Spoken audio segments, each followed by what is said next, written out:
Kaya wag kang makialam, para kang ang walang alam. Ang aso mo ay mukhang mas may nalalaman. Kaya ikaw na lang aso ang kakausapin ko, na pagsabihan mo ang bastos mong amo.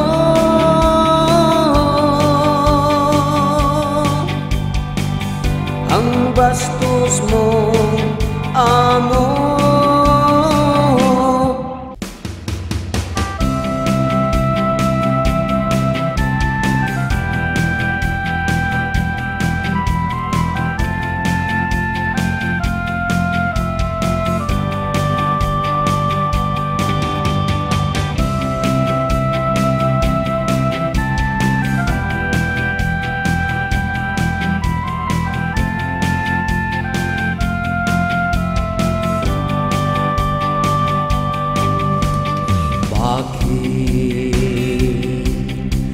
Ganon ang gamit mong face mask? Ibig bang sabihin iboboto mo si Bongbong? Alam mo ba na ako ay biktima ng martial law ng kanyang ama na magnanakaw?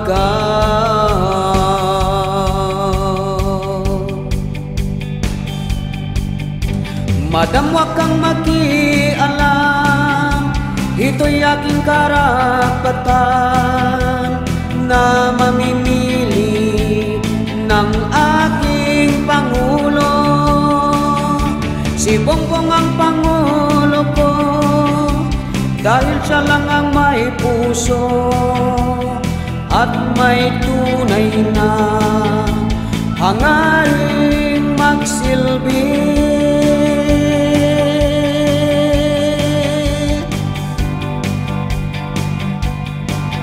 Bakit mo ba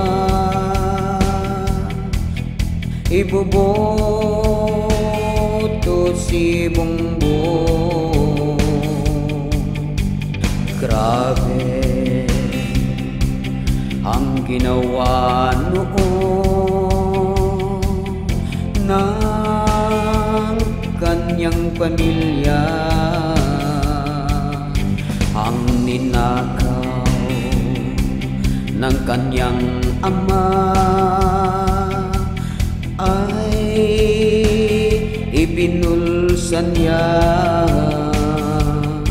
at ngayon gagawin mo siya presidente ng bansa.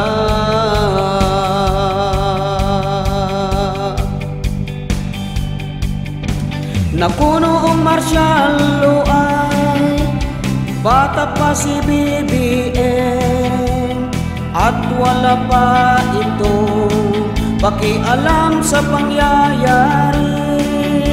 Kung mayroon mang kasalanan ang kanyang ama noon, di ibig sabihin na kasalanan din niya ito.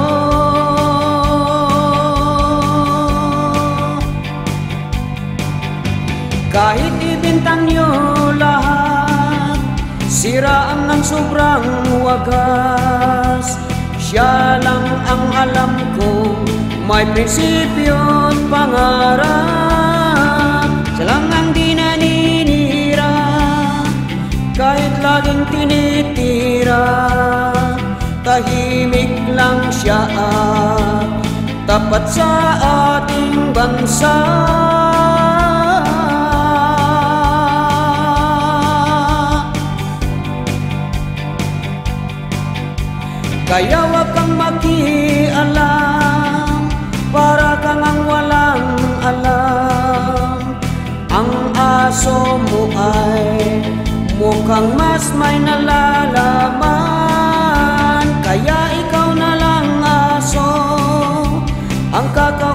kausapin ko, napagsabihan mo ang bastos mo